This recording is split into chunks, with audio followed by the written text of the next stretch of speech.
Bien, si vous voulez bien, on va démarrer cette séance du conseil municipal. Donc, bienvenue à toutes et à tous. J'espère que vous avez passé de bonnes vacances. Donc, je déclare ouverte la séance du conseil municipal. Alors, je vous informe que du fait de sa démission, Madame Sophie Tardivelle donc, a démissionné en fait le 10 septembre dernier. Pour faire suite, pour remplacer donc Madame Tardivelle, il était sur la liste Bru humaine, audacieuse et écologique. À la suite, la candidature de Madame Guillaudeux et de Monsieur Allard, Pierrick Allard, qui n'ont pas souhaité rejoindre le conseil municipal pour des raisons personnelles et professionnelles, puisque leur situation a évolué depuis la constitution de la liste et donc ils ne peuvent pas aujourd'hui nous rejoindre. Donc c'est dans la suite logique de la liste, c'est Madame Marilène Le Thor qui arrivait donc à la suite et qui a été donc nommée conseillère municipale à compter du 20 septembre 2021, c'est-à-dire aujourd'hui. Donc je voulais lui citer la bienvenue parmi nous. Voilà. Merci Madame Le Thor. Avant de commencer l'ordre du jour, on va déjà citer les absences. Donc, Monsieur Bruno Delaunay est absent et a donné son pouvoir à Madame Pinard. Monsieur Boutin, absent, donné son pouvoir à Madame Gaëlle Pierre. Monsieur François Salle est absent, donné son pouvoir à Monsieur Leroy. Excuse-moi, Bertrand. Monsieur Saunier est absent et donc a donné pouvoir à Monsieur Houssin, Jean-René Houssin.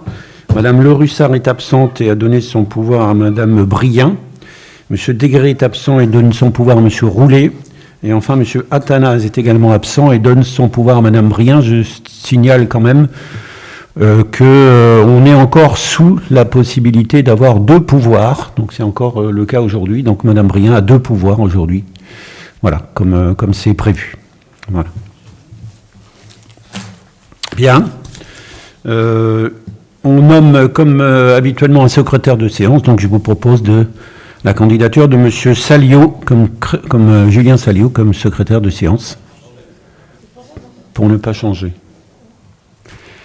Parfait. Avant d'ouvrir l'ordre du jour, je voudrais vous faire un petit point sur le centre de vaccination, puisque vous savez sans doute que le centre de vaccination a fermé le 27 août. Donc j'ai quelques chiffres, on n'a pas encore fait par contre le bilan financier, il sera fait demain avec les services, donc je ne vais pas pouvoir vous donner des chiffres, mais en tout cas je vais déjà vous donner le centre de vaccination. Donc le centre de vaccination a fonctionné 5 mois et demi, du 16 mars au 27 août. Il était ouvert au Parc Expo, hein, tout le monde le sait, parce que Monsieur Pigeot nous a autorisé à ouvrir le centre de vaccination là-bas. On a eu à peu près, pas tout à fait, mais 60 000 injections, donc c'est quand même assez considérable. Il y a eu à peu près 300 professionnels de santé qui sont venus donc, dans ce centre de vaccination, et également 200 agents, dont 60% de la ville de Bru. Donc voilà, donc la fermeture au Parc Expo était prévue parce qu'effectivement le Parc Expo, et c'est une bonne nouvelle, a repris ses activités, en particulier le SPAS bien évidemment, qui a eu lieu la semaine dernière, qui a eu un franc succès.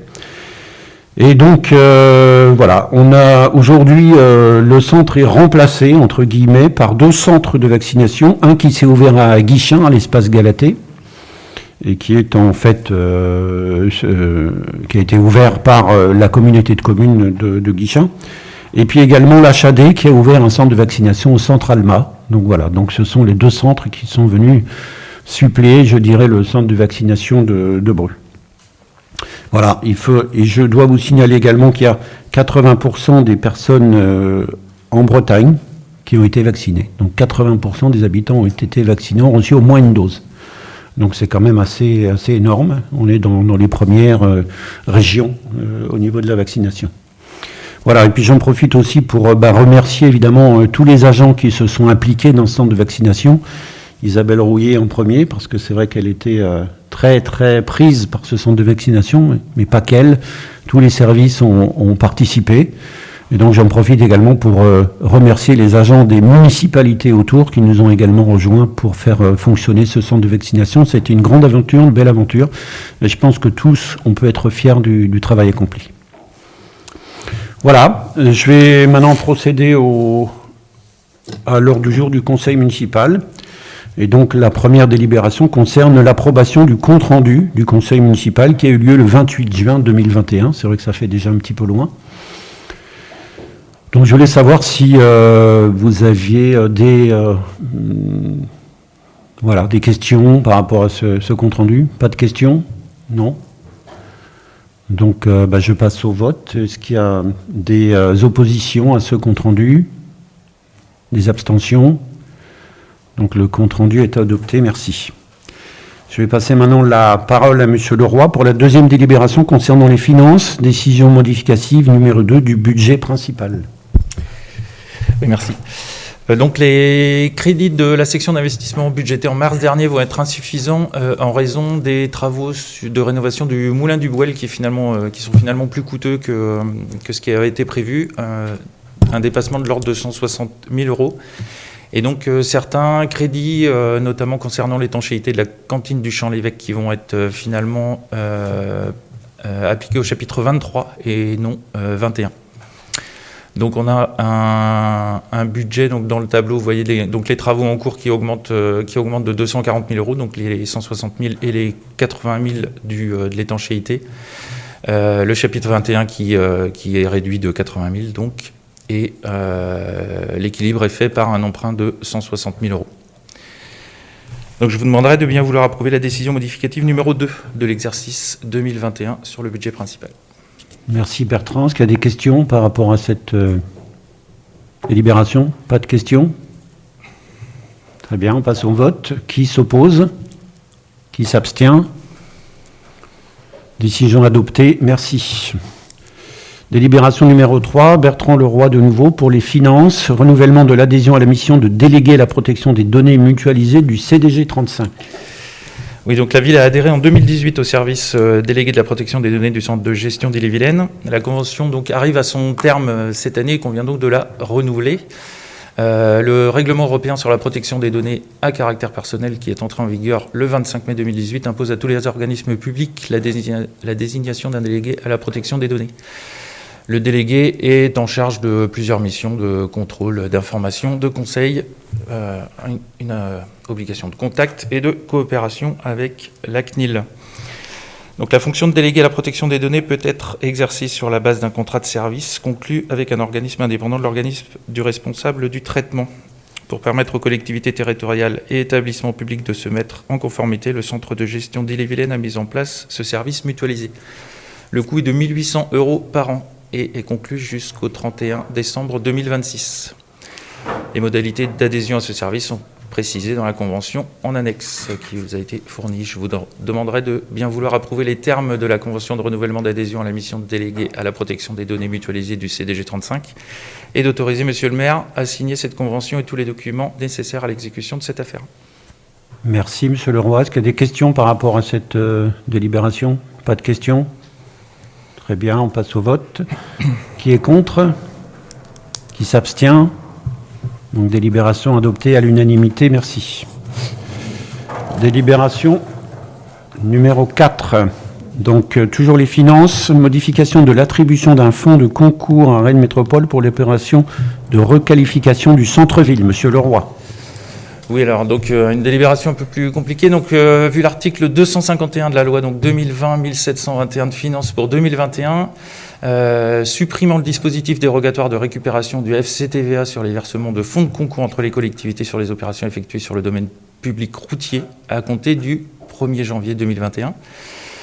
Et vu l'arrêté datant de octobre 2019 de Rennes Métropole sollicitant la commune de Brie pour le versement de ce fonds de concours pour la requalification donc, du centre-ville, de la délibération de octobre 2019 approuvant le versement de fonds de concours de l'opération de requalification, et considérant que les fonds de concours sollicités ne pourront pas excéder 50% de la part des études et travaux financés hors subvention par Rennes Métropole, étant précisé que la participation minimale du maître d'ouvrage est de 20% du montant total des financements apportés par des personnes publiques au projet d'investissement.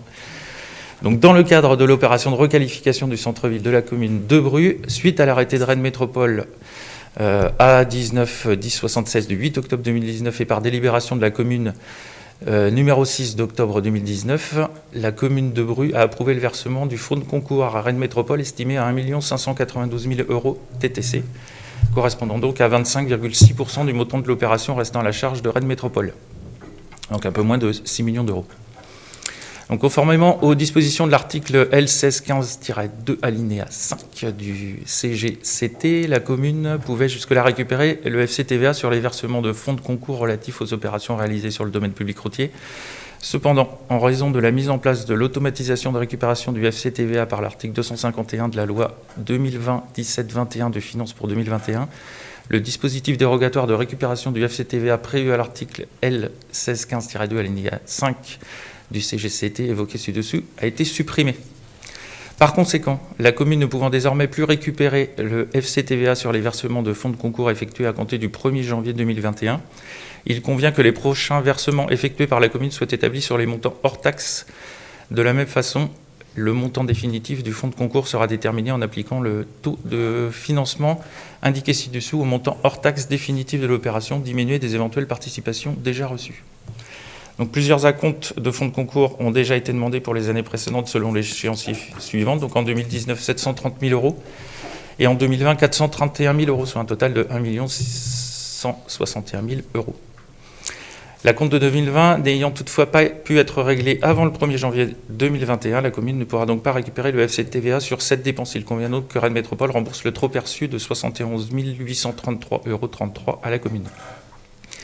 Afin de neutraliser l'effet de versement d'acompte TTC de fonds de concours à Rennes Métropole, le solde du fonds de concours sera calculé en ne prenant en compte que les montants hors taxes déjà versés. À titre informatif, et en attendant le relevé définitif des dépenses et recettes de l'opération, l'échéancier prévisionnel de versement de fonds de concours est revu comme suit.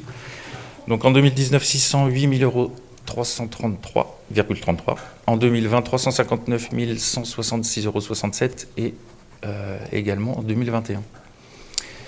Les autres dispositions de la délibération de octobre 2019 restent inchangées. Je vous demanderai donc de bien vouloir approuver les modifications de versement du fonds de concours sollicité par Rennes Métropole dans les conditions présentées par la présente délibération, venant modifier la délibération du 14 octobre 2019, et d'autoriser Monsieur le maire à signer tout acte s'y rapportant. Merci, Monsieur Leroy. Est-ce qu'il y a des questions par rapport à cette délibération? Pas de questions? Très bien.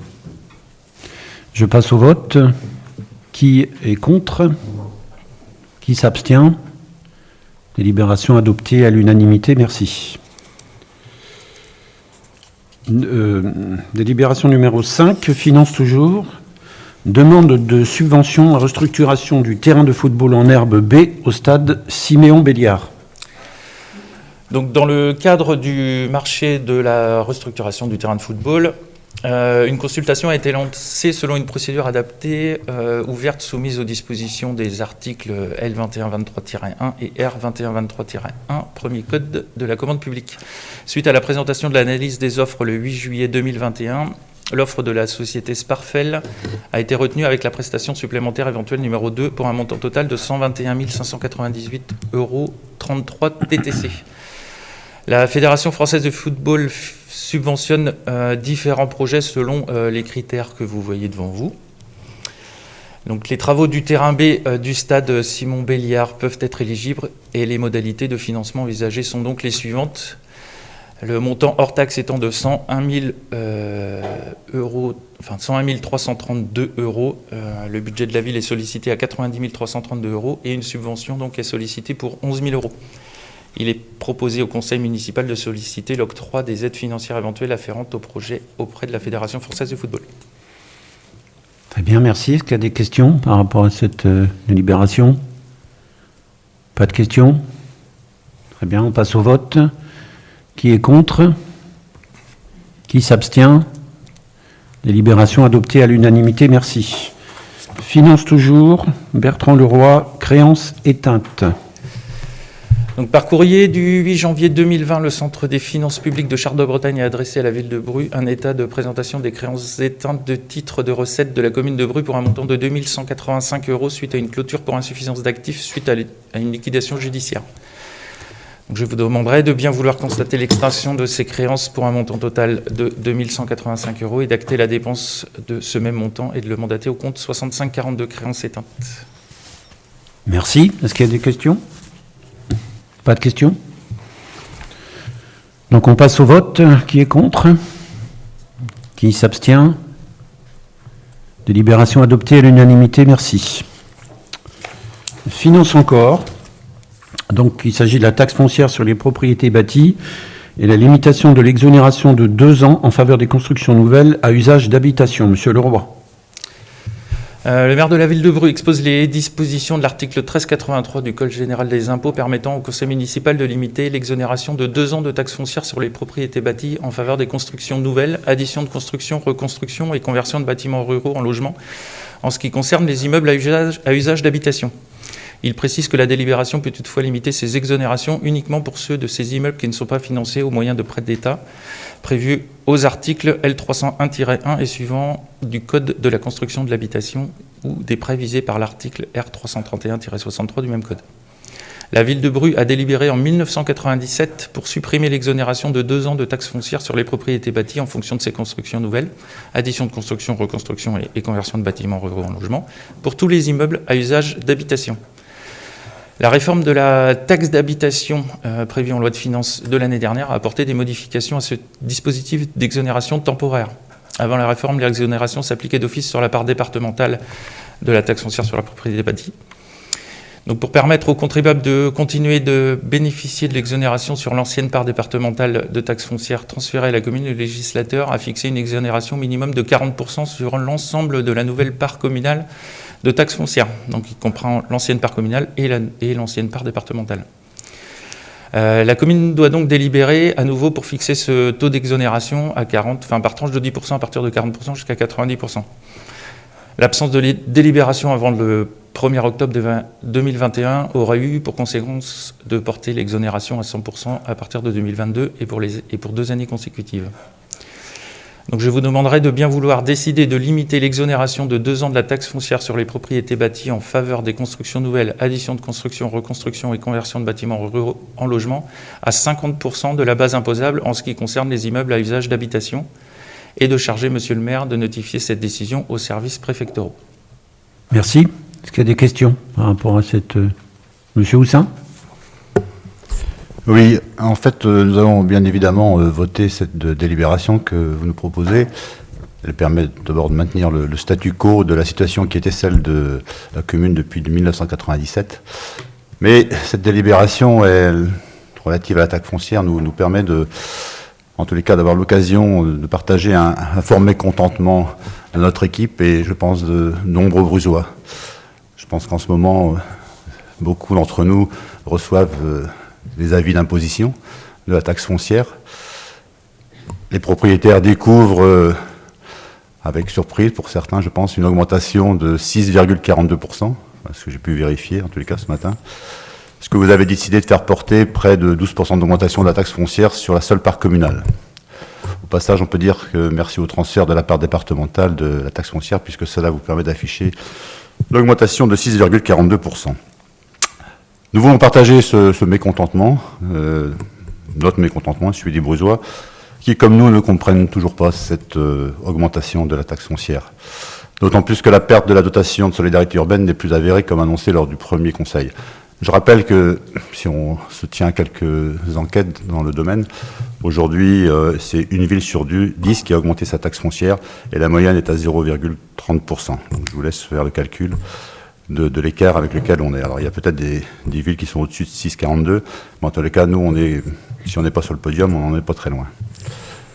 Et effectivement, cette dotation de solidarité urbaine, elle est plus avérée comme annoncé, puisque c'est une recette de 500 KE, et on se demande, on s'interroge pourquoi avoir augmenté de 6,42, puisque cette dotation, aujourd'hui, est conservée. Alors, est-ce que c'est pour mener une politique dispendieuse, avec une chronique annoncée d'augmentation des charges de fonctionnement ? Il est vrai, depuis que vous êtes arrivé aux affaires, depuis votre mandat, l'orthodoxie d'une gestion financière rigoureuse ne semble pas être la préoccupation première.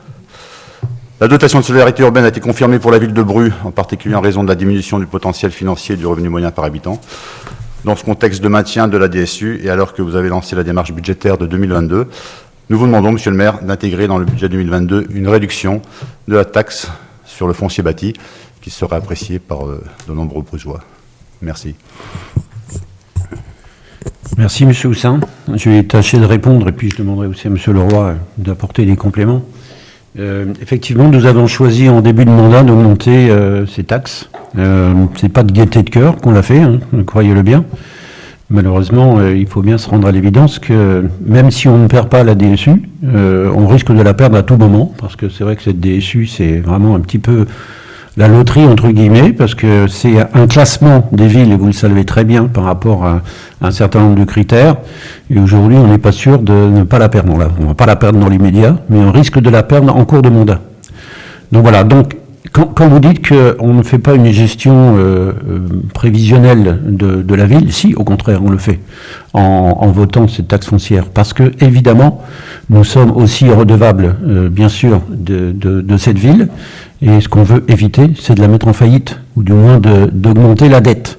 Non, voilà, donc si vous voulez, c'est pas de gaieté de cœur qu'on a pris cette décision, et croyez bien que ça a été un débat entre nous, mais on a pris cette décision en connaissance de cause, parce que tous les scénarios qu'on a pu voir avec le service finance nous montraient qu'on aurait de grosses difficultés par la suite. Donc on a choisi effectivement de faire cette imposition, sachant que de toute manière, on va aussi, et vous ne le citez pas dans votre... on perd aussi la taxe d'habitation, et donc la taxe d'habitation, ça c'est du concret, c'est pas comme la DSU, où effectivement on peut se poser la question, mais par contre la taxe d'habitation, oui, on la perd. Donc, on a des arguments de cette augmentation de taxe foncière, enfin si... M. Leroy me dira si j'ai une bêtise, mais je pense que c'était quand même justement la perte de cette DSU. Aujourd'hui, c'est pas le cas. Donc, à un moment, la gestion rigoureuse, c'est aussi d'anticiper sur des choses qui sont réelles. Et alors, on avait effectivement anticipé la perte de la DSU. On ne l'avait pas anticipé cette année. On avait prévu de la percevoir encore cette année, ce qui est le cas. On ne sait toujours pas ce que ça va donner l'année prochaine, mais en tout cas, pour l'instant, on est dans le scénario qu'on avait prévu pour cette perte de DSU. Ensuite, l'augmentation de la taxe foncière était effectivement, on en a déjà débattu avec vous. C'était aussi une augmentation des services pour les riverains. C'est pas une augmentation qui sert juste à combler une dette ou autre chose. C'est aussi au service des habitants. C'est bien l'idée première de cette augmentation de taxe foncière. Donc, qui se concrétise chez vous peut-être par 6 chez et vous, quelques pourcents. Ceux qui sont propriétaires fonciers sur la commune. Enfin, voilà. Après, donc en général, c'est entre 5 et 6%. Donc, c'est peut-être un petit peu plus pour vous.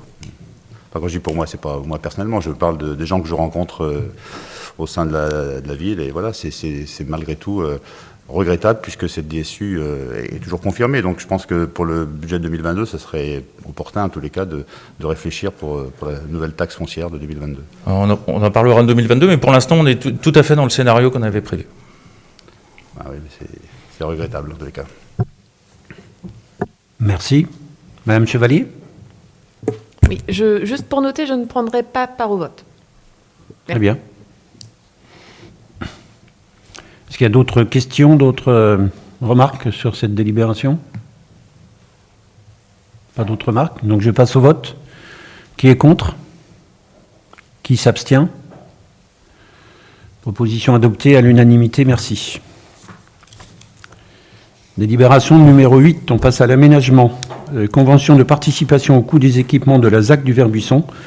Projet de monsieur et madame Moquillon. Marie Pinard. Tout à fait. Alors l'article L311-4 du Code de l'urbanisme prévoit que lorsqu'une construction est édifiée sur un terrain n'ayant pas fait l'objet d'une cession, location ou concession d'usage consentie par l'aménageur de la zone, une convention conclue entre la commune et le constructeur précise les conditions dans lesquelles celui-ci participe au coût d'équipement de la zone. Cette convention est une pièce obligatoire de la déclaration préalable. Monsieur et Madame Moquillon envisagent l'extension de la maison d'habitation 6, 9 rue Max Jacob sur la parcelle cadastrée CM 234 d'une surface de 225 m². Actuellement, la surface de plancher maximale autorisée est de 116 mètres carrés. Le projet des propriétaires est de transformer le garage existant en chambre et donc de créer de la surface de plancher. Ce projet nécessite d'augmenter la surface de plancher autorisée d'environ 12,15 mètres carrés pour un total de surface de 128,15 mètres carrés. Compte tenu des droits à construire restants et du projet, il est proposé de signer une convention de participation au coût des équipements généraux de la ZAC réalisée par la SPL NOA pour 12,15 mètres carrés supplémentaires. Sur la base de 182,67 € hors taxe par mètre carré de surface de plancher, le montant de la surface de plancher supplémentaire s'élève à 2219,44 € hors taxe pour 12,15 mètres carrés. Le montant de 182,67 € hors taxe de mètre carré de surface de plancher correspond au montant de la charge foncière initialement vendue et tient compte du dernier bilan d'opération tel qu'approuvé par délibération de la ville de Bru en date du 16 septembre 2019. Le montant total de la participation, soit 2663,33 € TTC, TVA à 20%, sera réglé à la délivrance de l'arrêté d'autorisation de travaux délivré par la ville de Bru. Je vous demanderai de bien vouloir valider les conditions de la convention de participation au coût des équipements de la ZAC du Verdbuisson, du projet de monsieur et madame Moquillon, ou toute autre personne qui s'y substituerait. D'autoriser monsieur le maire ou un adjoint à signer la convention de participation au coût des équipements de la ZAC du Verdbuisson. Merci. Est-ce qu'il y a des questions par rapport à cette délibération? Monsieur Roulet. Merci, monsieur le maire. Vous nous demandez ce soir d'approuver la participation aux équipements donc pour des particuliers qui agrandissent leur logement. Nous ne sommes bien sûr pas du tout opposés à l'extension des logements individuels lorsque le besoin s'en fait ressentir par les particuliers et que cela est permis par les règles d'urbanisme, il faut qu'on soit clair. Cela va également dans le sens de la protection de l'environnement puisque ça évite la construction d'un nouveau logement sans doute plus grand et qui consommerait ou potentiellement consommerait des terres agricoles. Donc, c'est pas sur ce sujet-là. C'est, en revanche, ça concerne la participation financière.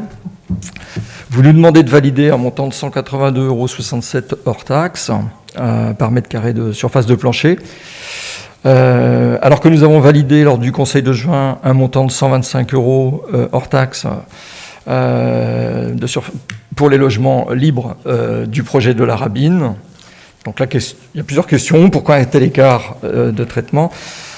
Quelle égalité des citoyens devant l'impôt ? Y a-t-il eu des dispositions prises par la SPL NOA pour qu'un calcul différent s'applique selon le statut du constructeur ?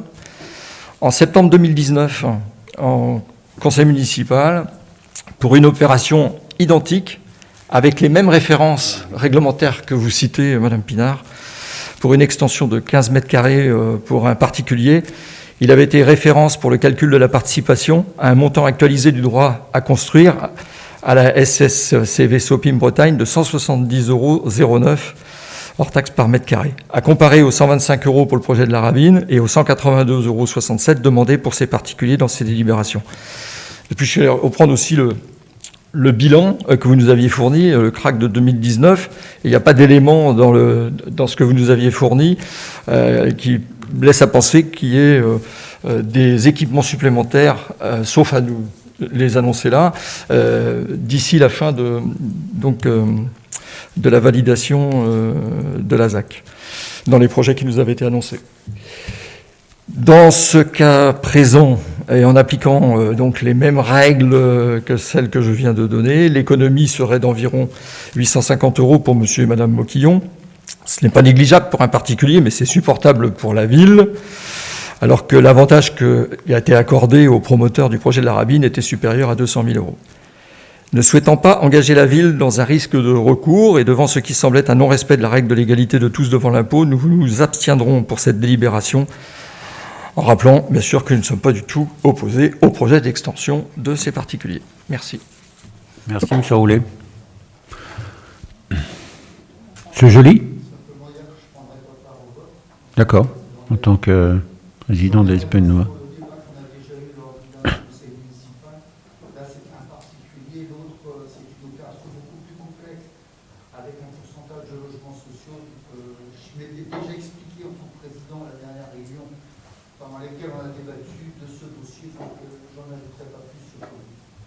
D'accord. D'autres... Je veux simplement souligner que le montant de 182,67 € hors taxe a été détaillé à la commission aménagement. Très précisément, voilà.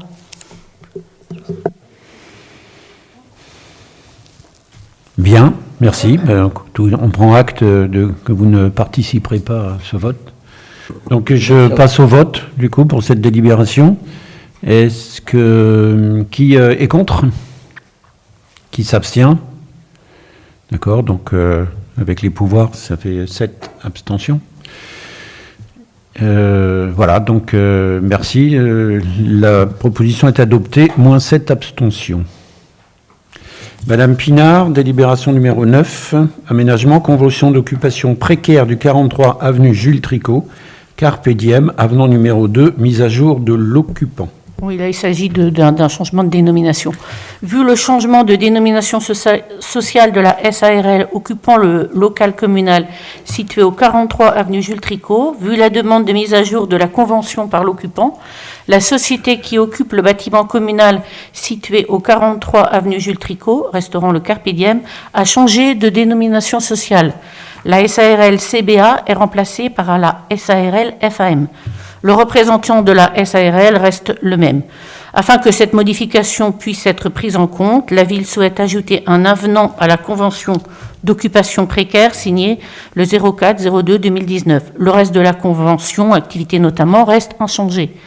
Je vous demanderai de bien vouloir autoriser monsieur le maire ou un adjoint à signer l'avenant à la convention d'occupation précaire du bâtiment situé au 43 avenue Jules Tricot. Merci. Est-ce qu'il y a des questions par rapport à cette délibération? Pas de questions? Très bien, on passe au vote. Qui vote contre? Qui s'abstient? Délibération adoptée à l'unanimité, merci. Madame Pinard, toujours aménagement, convention de partenariat, accès à l'outil de consultation des données de demande de valeur foncière de l'établissement public foncier de Bretagne. Vu la nécessité pour la ville de se doter d'outils permettant de mieux connaître et suivre les évolutions foncières sur son territoire. Vu le développement par l'EPF Bretagne d'un logiciel de consultation des ventes réalisé sur la Bretagne. L'outil DVF, demande de valeur foncière, permet de connaître le prix de l'ensemble des ventes réalisées sur un territoire. La DVF peut être utilisée pour l'évaluation des biens immobiliers et plus globalement pour connaître et suivre le marché immobilier local. L'EPF Bretagne a développé un logiciel de consultation des données DVF. Il permet notamment d'interroger des mutations, de sélectionner géographiquement les ventes, de mettre en place des filtres géographiques sur les prix, sur des dates, sur les caractéristiques des biens, sur les zonages des documents d'urbanisme, etc. D'explorer les données dans un tableau, d'une grille, d'observer les mutations à partir d'indicateurs, d'exporter les mutations dans un fichier Excel. L'accès à l'application de consultation des données est gratuit et permet de consulter et d'interroger les données DVF. La ville s'engage, en retour, à transmettre à l'EPF Bretagne un retour d'expérience une fois par an. Je vous demanderai de bien vouloir autoriser monsieur le maire ou un adjoint à signer la convention de partenariat permettant l'accès à l'outil de consultation des données DVF de l'EPF Bretagne. Merci, Madame Pinard. Est-ce qu'il y a des questions par rapport à cette délibération? Pas de questions? Très bien, je passe au vote. Qui est contre? Qui s'abstient? Proposition adoptée à l'unanimité, merci. Je vais passer maintenant la parole à monsieur Chevet concernant l'aménagement et l'avis défavorable de la ville sur le projet de parc photovoltaïque sur le site des anciennes carrières de Cissé. Merci, monsieur le maire. Cette délibération est l'occasion pour ce conseil de formuler un avis public concernant un projet de parc photovoltaïque sur l'ancienne ferme de Cissé. Alors, je vais rajouter quelques éléments de contexte. Les terres à la ferme de Cissé font l'objet d'une autorisation d'exploiter depuis 2003 pour permettre l'extraction de sable. L'exploitation est aujourd'hui assurée par la société Lafarge Holcim Granulat. Les extractions sur le site ont été arrêtées en 2018. Le site est en cours de remise en état par la société Lafarge. La majeure partie des parcelles ont été restituées aux exploitants agricoles, qui sont locataires de ces terres, comme convenu au démarrage de l'exploitation. L'autorisation d'exploiter arrivera à son terme en janvier 2023. Les parcelles au nord de l'ancienne ferme font l'objet d'un projet de parc photovoltaïque porté par la société Engie. La superficie du projet envisagé se situe entre 15 et 25 hectares. Alors, ce projet a fait l'objet de différents avis défavorables. Il y a la liste au début du texte de la délibération, en bureau municipal dès 2019, et plus récemment en commission aménagement, ainsi qu'en groupe de travail métropolitain Vallée de Vilaine. Nous avons rencontré les exploitants agricoles concernés en juin dernier. Je vous propose de lire le texte de la déclaration pour revenir un peu sur les motivations pour cet avis défavorable. La société Lafarge a déposé en janvier dernier en préfecture d'Ille-et-Vilaine un dossier de modification des conditions de remise en état de sa carrière située au lieu-dit Cissé sur la commune de Bru. La finalité de cette demande de modification est l'installation d'un parc photovoltaïque porté par Engie. Dans le cadre de l'instruction du dossier déposé en préfecture, nous avons eu la possibilité de donner notre avis sur ce projet de remise en état.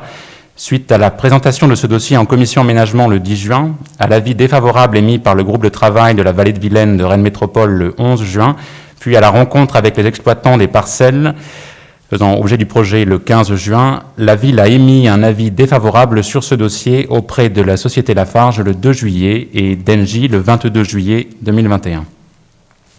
Au vu des différents échanges avec les sociétés porteuses du projet et dans un souci de transparence, il nous semble aujourd'hui nécessaire de réaffirmer la position constante de la commune sur le projet de parc photovoltaïque à Cissé.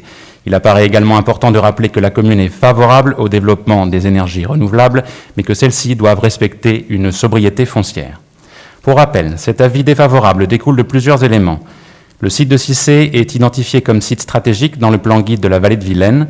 Le projet de valorisation de la vallée de la Vilaine vise au développement de nouveaux modes de tourisme, de gestion et de préservation de la biodiversité et de nouveaux modèles agricoles. Les agriculteurs en place sur ces terrains souhaitent maintenir leurs activités et les développer. Par ailleurs, le projet de zone d'activité économique sur le secteur riverain de Chêne-D impacte d'ores et déjà certains de ces exploitants. Des études menées par la région, l'Audiard et Rennes Métropole sont en cours pour étudier les alternatives possibles au développement des projets solaires en dehors des terres agricoles, parcs de stationnement, toiture. Je vous demanderai de bien vouloir confirmer l'avis défavorable au développement d'un parc photovoltaïque sur le site des anciennes carrières de Cissé. Merci, Monsieur Chevet. Est-ce qu'il y a des questions par rapport à cette délibération d'avis défavorable? Pas de questions? D'accord. Vous avez déjà émis un avis défavorable, donc nous ne D'accord. revenons pas sur Donc vous ne revenez pas sur votre décision. Très bien. Parfait. Ben je passe au vote. Est-ce que quelqu'un est contre cet avis défavorable? Est-ce que quelqu'un s'abstient? Donc l'avis est adopté à l'unanimité. Merci. Je redonne la parole à Madame Pinard concernant l'aménagement et la dénomination de la rue Jacqueline-Auriol.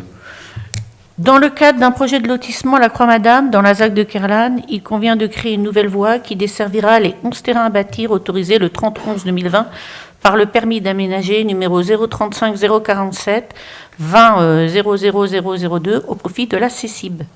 Cette nouvelle voie sera créée à partir de la rue Louis Blériot, conformément au plan joint. Les voies aux alentours ayant pour thématique l'aviation française, il est proposé de la dénommer rue Jacqueline Auriol, aviatrice française. Elle fut la première femme pilote d'essai en France. Un arrêté de numérotation sera pris dans un second temps afin d'attribuer un numéro de voirie à chaque lot.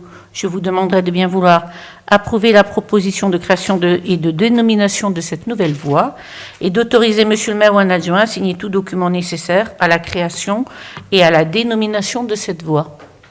Merci Madame Pinard. Est-ce qu'il y a des questions par rapport à cette proposition? Pas de questions?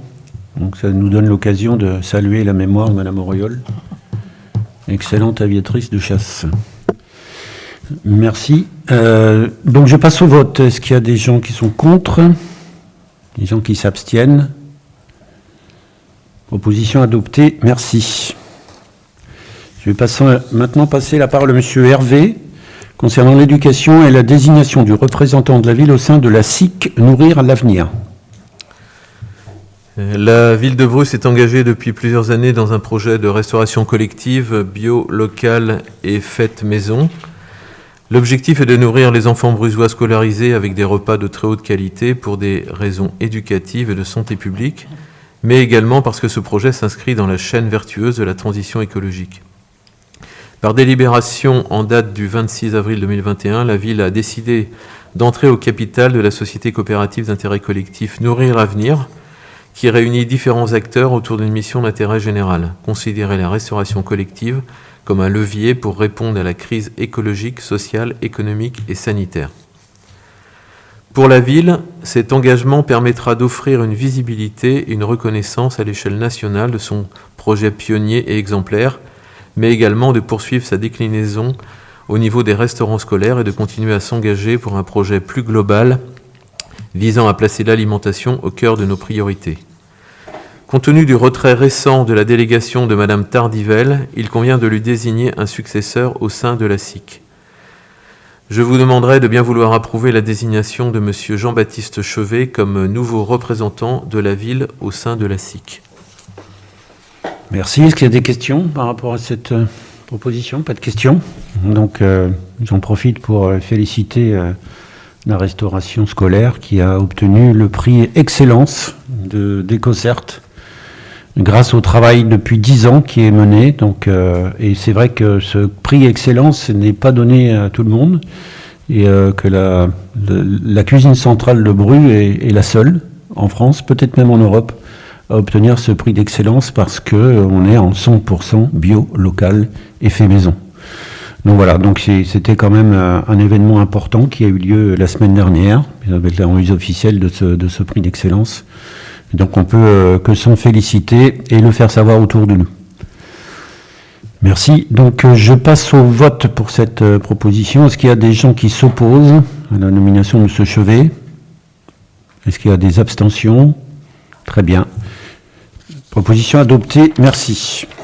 Monsieur Hervé, toujours, éducation, convention de répartition intercommunale des charges de fonctionnement du réseau d'aide spécialisée aux élèves en difficulté. Donc le RASED, réseau d'aide aux enfants en difficulté, dispense des aides spécialisées aux élèves d'écoles maternelles et élémentaires en grande difficulté, en parallèle d'autres dispositifs mis en place par l'Éducation nationale. Stage de remise à niveau pendant les vacances scolaires, activités pédagogiques complémentaires. Jusqu'à présent, le RASED rassemblait les communes de Bru, Gauvin, Guichen et Laillé.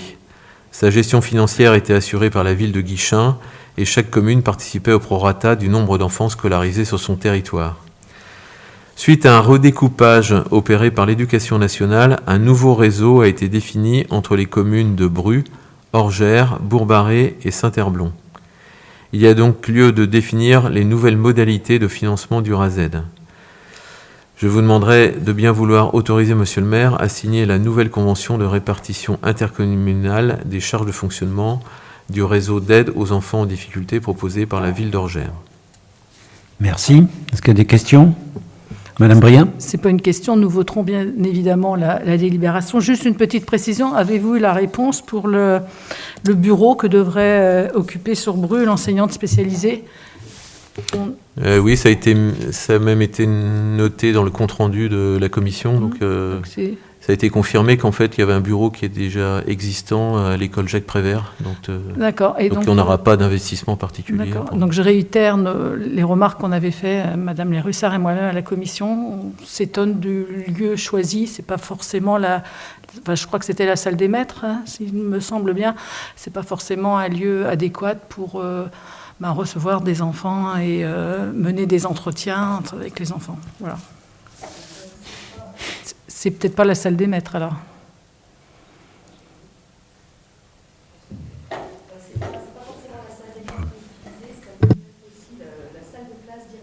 D'accord, très bien. Très bien, merci. D'autres questions, d'autres remarques? Non? Donc on va passer au vote. Qui est contre? Qui s'abstient? Donc proposition adoptée à l'unanimité, merci. Éducation toujours, convention pour la prise en charge du temps de repas à la Providence Verbusson. Monsieur Hervé. Donc selon l'article 93 de la loi 2004-809 du 13 août 2004 relative aux libertés et responsabilités locales, les communes peuvent faire bénéficier des mesures à caractère social tout enfant sans considération de l'établissement d'enseignement qu'ils fréquentent. Ainsi, la ville de Bru, depuis la création des 2 groupes scolaires publics et privés de Verbuisson, accueille les enfants de l'école privée au restaurant scolaire de l'école publique. L'accompagnement de ce temps de repas est une mission partagée entre les personnels de l'école publique et les personnels de l'école privée. Donc cet accord nécessite d'établir entre l'OGEC et la ville de Bru une convention afin de préciser les engagements réciproques de chacune des parties. La précédente convention étant arrivée à échéance, il y a lieu d'en signer une nouvelle. Toutefois, au regard du contexte sanitaire et des impacts des protocoles sur l'organisation du temps du midi, il est nécessaire que cette convention revête un caractère temporaire. Donc la convention a été mise en annexe, elle a été retravaillée avec une répartition très précise de temps des agents et du personnel de l'école privée. Donc je vous demanderai de bien vouloir autoriser Monsieur le maire à signer la nouvelle convention pour la période du 1er septembre au 31 décembre 2021. Merci. Est-ce qu'il y a des questions par rapport à cette proposition ? Pas de questions ? Très bien, je passe au vote.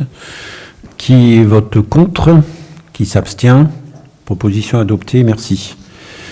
Je passe maintenant la parole à Madame Maury pour l'éducation et la tarification de l'accueil des loisirs 3-10 ans appliqués aux non-brusois pendant la crise sanitaire. Depuis plusieurs années, le tarif appliqué aux familles non-brusoises correspond à la tranche tarifaire la plus élevée, soit la tranche 14, majorée de 25%, soit 26,26 € la journée et 17,19 € la demi-journée pour l'année 2021-2022. De plus, l'accueil des enfants non-brusois se fait de manière non prioritaire avec l'obligation pour la famille de formuler une demande de dérogation. Depuis plusieurs mois maintenant, la crise du Covid et les protocoles sanitaires induits ont amené les services à faire évoluer la gestion de l'accueil des enfants non-brusois. Ainsi, compte tenu de l'importance du non-brassage des enfants, certaines familles non domiciliées à Bru, mais dont les enfants sont scolarisés sur la commune, se sont vues refuser la prise en charge de leurs enfants par la LSH de leur commune de résidence. Actuellement, nous avons 7 familles concernées, soit 8 enfants bénéficiant d'une dérogation. Par conséquent, afin de ne pas pénaliser ces familles qui doivent inscrire leurs enfants à la LSH de Bru en raison du protocole sanitaire, il est proposé de leur appliquer le tarif brusois pendant la durée de la crise sanitaire. Cette disposition sera donc valable du 1er septembre au 31 décembre 2021 et sera susceptible d'être renouvelée si la crise sanitaire se prolongeait au-delà de cette période. De plus, afin de garantir une égalité de traitement entre les différentes dérogations accordées, il est proposé de généraliser cette tarification temporaire à l'ensemble des familles non-brusoises. Je vous demanderai de bien vouloir approuver cette nouvelle tarification. Merci. Est-ce qu'il y a des questions par rapport à cette proposition ? Pas de questions ? Très bien, je passe au vote. Qui vote contre ? Qui s'abstient ? Proposition adoptée à l'unanimité, merci. Je passe maintenant la parole à Monsieur Kermarek pour la vie associative et l'attribution d'une subvention exceptionnelle à l'association Les Crayons d'Isa. Oui, il s'agit d'une subvention qui avait été accordée en 2019 pour la création et la construction d'un collège au Sénégal qui n'avait pas été versé parce que l'établissement n'était pas terminé. Donc il est dorénavant terminé. L'association a sollicité le versement de cette subvention qui doit être revotée aujourd'hui puisque elle n'avait été demandée que pour 2019. Voilà, c'est une subvention de 500 €. Merci. Est-ce qu'il y a des questions par rapport à cette proposition de subvention ? Pas de questions ? Très bien, je passe au vote. Qui vote contre ? Qui s'abstient ? Donc la subvention est accordée à l'unanimité, merci.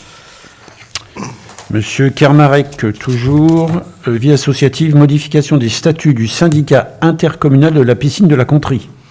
Alors cette fois, il s'agit d'une délibération qui avait été prise au comité syndical en juin 2014 pour modifier les statuts, mais aucun arrêté préfectoral n'avait été pris à l'issue de cette décision. Par conséquent, il convient d'entériner cette modification de statut, qui ça a été fait en conseil syndical. Il faut maintenant que chaque commune l'accepte et la vote. Merci. Est-ce qu'il y a des questions par rapport à cette proposition modification des statuts ? Pas de questions ? Très bien. Je passe au vote. Qui vote contre ? Qui s'abstient ? Proposition adoptée à l'unanimité, merci. Je passe la parole maintenant à Madame Chevalier pour le personnel, suppression et création de postes et modification du tableau des effectifs. Merci. Donc, il s'agit là d'un poste à la direction de la culture et de la vie associative, exactement au Grand Logis, afin d'assurer le remplacement d'un agent en contrat à durée indéterminée à temps complet partant en retraite et exerçant aujourd'hui les fonctions de directeur technique, et de permettre le lancement d'une procédure de recrutement. Monsieur le maire propose à l'Assemblée la suppression du poste, donc d'un poste d'ingénieur à temps complet, à partir du 1er septembre 2021, et de la création d'un poste à temps complet relevant du cadre d'emploi des techniciens.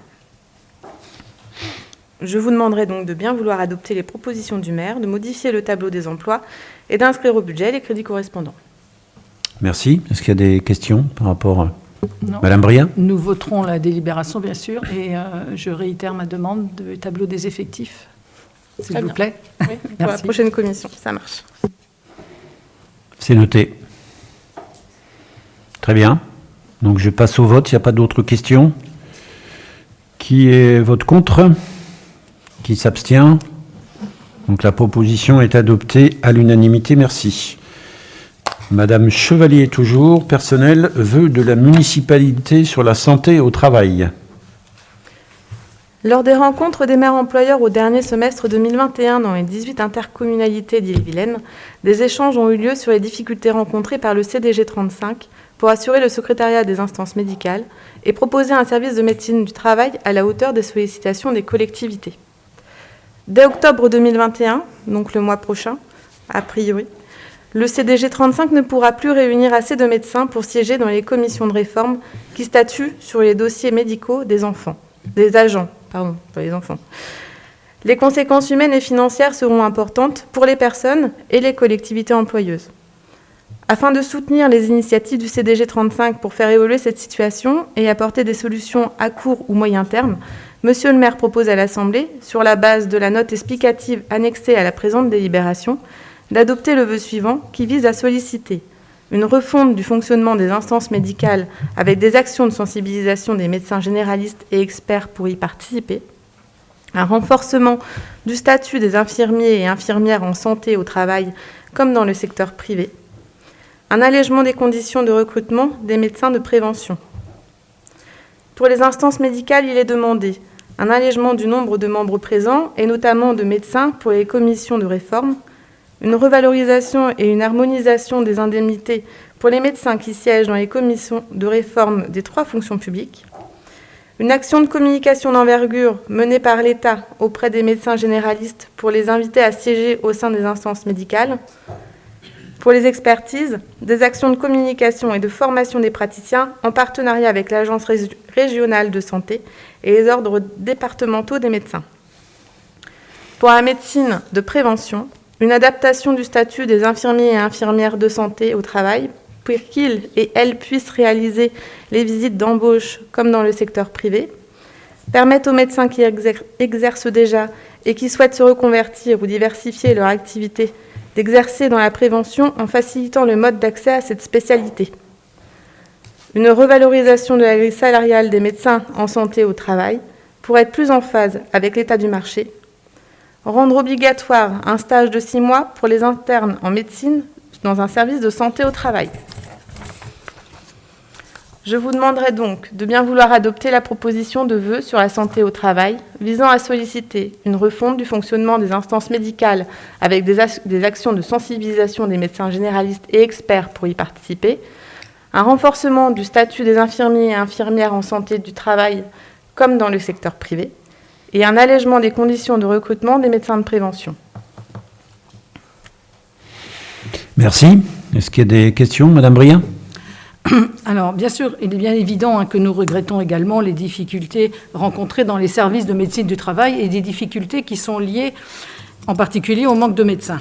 Mais nous sommes surpris que vous nous demandiez de voter un vœu sur ce sujet, alors que la loi pour renforcer la prévention en santé du travail a été votée le 2 août 2021. Et cette loi transpose l'accord national interprofessionnel conclu avec les partenaires sociaux le 10 décembre 2020. La solution n'est pas tant de revaloriser les indemnités des médecins et de rendre obligatoire un stage de 6 mois pour les internes en médecine dans un service de santé au travail que de réorganiser la gouvernance de la santé au travail et de consacrer un statut d'infirmier en santé du travail. Des dispositions qui figurent déjà dans la loi d'août 2021, mais de poser en amont la question plutôt du numerus clausus. Donc attendons les décrets d'application qui doivent paraître au cours de l'année 2022 et nous nous abstiendrons donc sur cette délibération. Très bien, merci. Madame Chevalier? Oui, après, effectivement, on attend ces décrets-là, ce qui nous permet peut-être aussi d'appuyer un peu ces demandes, justement, d'avoir plus de poids au niveau des assemblées. Donc, on sait déjà, en tout cas, ça a été débattu au niveau départemental, régional. Plusieurs CDG ont formulé ce même vœu. Des députés ont été contactés et ont assuré de leur appui, en tout cas au niveau de l'Assemblée. Donc, on peut espérer que ça fera bouger les choses. Et je vous rejoins sur le numerus clausus. Nous en avions discuté effectivement en commission. Si ça peut être, on pourrait rajouter ce point à la délibération. Vous pourriez éventuellement en tous les cas, on l'avait demandé en commission en disant qu'un vœu, si on veut qu'il soit partagé, c'est aussi d'entendre ce que nous avons évoqué. Et en tous les cas, il y avait des points, comme l'a dit Mme Briand, qui nous gênaient et qui pour la situation, nous interpellent. Demander une revalorisation de la grille salariale des médecins du travail, quand on connaît le salaire médian ou moyen des médecins du travail hors prime, hors prise en charge de leur déplacement ou autre, ce sont quand même des médecins salariés qui n'ont pas les mêmes conditions. Je ne pense pas que ce soit l'élément déclenchant qui va permettre de répondre à la problématique. Je vous avais dit également que de rendre obligatoire un stage de 6 mois en internat ne rendra pas plus de solutions, puisque derrière, ils ont 6 stages à choisir. Et parmi ceux-là, on sait qu'on manque de façon critique de médecins, en particulier de médecins spécialisés. Donc c'est au détriment de quel type de médecine. Comme le disait Mme Briand, la problématique porte davantage sur le numerus clausus. Vous ne mentionnez pas dans ce vœu. Et on a regardé, il n'est pas porté par tous les centres de gestion. Il y a une vraie problématique. Je n'ai pas dit tous. Non, enfin, une bonne partie. Il est porté par une bonne partie. Il y a une vraie problématique de la médecine du travail. Mais venant de votre part de demander une revalorisation de la grille salariale des médecins du travail nous surprend. En tous les cas, ce n'est pas le levier nécessaire. Et si vous avez vu encore les résultats du concours de médecine, sur les 10 000 personnes classées, les postes de médecine du travail n'ont pas été pourvus. Pourquoi ? Parce qu'il n'y avait pas de candidats sur le sujet. Voilà, on regrette en tous les cas, comme le disait Mme Briand, c'est que vous n'ayez pas entendu ce qu'on a partagé en commission. On a souhaité ajuster, en tous les cas laissez-moi terminer, ajuster le vœu tel qu'on l'a parti, et M. Kermarek le disait, on n'est pas obligé de porter tous les éléments qui sont là, autant sur le principe et le diagnostic, on le partage. Merci. D'accord, merci. Il y a d'autres remarques, d'autres questions par rapport au sujet? M. Kermarek? Je veux bien, j'ai effectivement dit qu'on n'était pas forcément obligé de prendre un vœu in extenso. On n'est pas obligé non plus de ne pas le prendre. Donc, c'est des considérations, moi, sur les salaires que je veux pas discuter ici. C'est pas l'important, je crois, de ce vœu, c'est plus l'esprit. Et le problème que posent aujourd'hui les difficultés de recrutement de ces médecins. Donc, après, on peut toujours ergoter sur tel ou tel point. Mais l'important, c'est... J'ergote pas, M. Kermarek, sur un sujet comme celui-ci, du tout. Très bien, mais si on n'agit pas sur les salaires, d'après vous, sur quoi peut-on agir ? Enfin, attendez, il faut connaître un petit peu. En fait, il y a une problématique de numerus clausus dans la profession. Et si aujourd'hui, il y a 8 900 candidats qui se sont présentés pour les 10 000 postes, force est de constater que les derniers restants, les derniers choisis, n'ont pas été choisis, c'est la médecine du travail. Si on avait plus d'ouverture là, ça résoudrait un premier problème. On n'évoque pas dans ce vœu-là le droit à la prescription des médecins du travail. C'est aussi une vraie problématique. Comment voulez-vous qu'un jeune qui est médecin, aujourd'hui, choisisse, après 10 ans d'études, une médecine dans laquelle il ne peut pas prescrire ? Il y a une vraie problématique, et vous touchez du doigt un vrai sujet. Mais le réduire là tel qu'il est proposé là, alors même, comme le disait Sylvie, la loi va prévoir on en avait parlé sur la loi santé 2021-26, va intégrer déjà ces mesures. Donc il est plutôt politique, votre vœu, qu'autre chose. Une posture. On est bien d'accord sur le constat. Effectivement, comme vous dites, le numerus clausus fait qu'aujourd'hui, on manque de médecins. Ce n'est pas seulement la médecine du travail, ce sont tous les médecins qui manquent. Et ça, c'est le fruit d'une politique qui a été menée depuis des années pour dire on veut limiter le nombre de médecins parce qu'on veut limiter les dépenses de santé. Et aujourd'hui, on se retrouve avec des postes qui ne sont pas pourvus. Je sais. Et donc voilà, donc on est dans une grosse difficulté qui est pas forcément du fait de la médecine du travail, mais qui est un problème de médecine en général. Bien plus large, raison pour laquelle le vœu n'est pas suffisant en soi. En tout cas, on souhaite, en tout cas par ce vœu, apporter notre pierre à l'édifice pour ce qui concerne la santé au travail. Et la santé au travail, ce n'est pas négligeable. Hein. Je pense que... Mais elle n'est pas propre au public, elle est propre au privé de la même façon. Elle est absolument, mais bien sûr, mais on est bien d'accord. On est bien d'accord que dans les sociétés privées, on est également dans la même problématique. C'est vrai qu'avant, on passait une visite médicale tous les ans, maintenant c'est tous les 2, voire tous les 3 ans. Donc c'est pas tout à fait logique non plus, quoi. Mais malheureusement, on en est là. Donc si nous, au niveau des collectivités locales et territoriales, on ne se bouge pas pour signer des pétitions, des vœux, tout ce que vous voulez pour que ça fasse avancer les choses, ça n'avancera pas. Ça reste bien un vœu, oui. Très bien. On va passer au vote. Donc qui est contre? Qui s'abstient? Donc 7 abstentions. Donc la proposition est adoptée, moins 7 abstentions. Merci. Madame Chevalier encore, pour les indemnités des élus à compter du 20 septembre 2021. Merci. Madame Sophie Tardivelle, ayant présenté sa démission, Madame Pascale Guillaudeux, ayant présenté sa démission de ses nouvelles fonctions de conseillère municipale, Monsieur Pierre Calard, ayant présenté sa démission de ses nouvelles fonctions de conseiller municipal, Monsieur Pierre Calard sera donc remplacé par Madame Marilène Le Thor à compter du 20 septembre 2021. Et Madame Marilène Le Thor percevra son indemnité de fonction à compter de cette date. Est-ce qu'on pourra avoir un exemplaire de la délib mise à jour? Parce que celle que nous avons là, elle était en attente. Ah, d'accord. Et est-ce qu'on peut connaître un peu la délégation de Madame Le Thor? Pour l'instant, Madame Le Thor n'a pas souhaité avoir de délégation, donc elle siégera en tant que conseillère municipale simple. D'accord, merci. Voilà. Bien. Tout le monde a pris...